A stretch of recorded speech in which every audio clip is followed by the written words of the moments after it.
Vince pala. Vince, Destiny's not here. If you're looking for her, she went out na. Alam ko. Nag-usap na kami.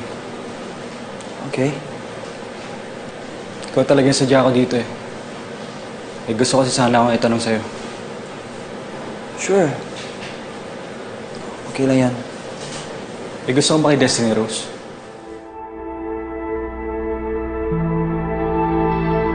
Sorry kung tinatanong ko kasi yung bagay na to ah.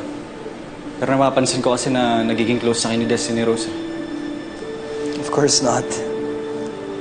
Wala akong gusto kay Destiny Rose.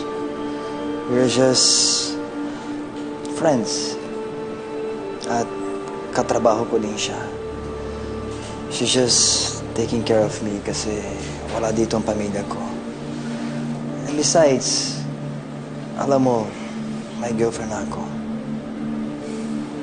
Sana totoo yung sinasabi mo. Kontento ko na lang kay Jasmine. Mabait si Destiny Rose at ayoko masaktan yung kaibigan ko. Bakit naman ako magsisinungaling? She's just my friend. And I have no intention of hurting her. I respect her as a friend. Hanggang doon lang yun. Now you made me curious. Why you're so protective of her? Huh?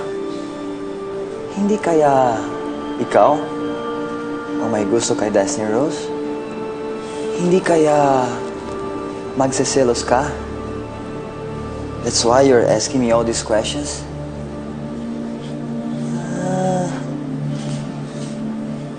Yung pala, Wala akong gusto sa kanya. ikaw ang may gusto kay Destiny Rose, no? Malaki lang talagang utang na loob ko kay Sir Armani. Kaya binabantay ako si Destiny Rose para sa kanya. Isa pa, kaibigan ko rin naman si Destiny Rose eh.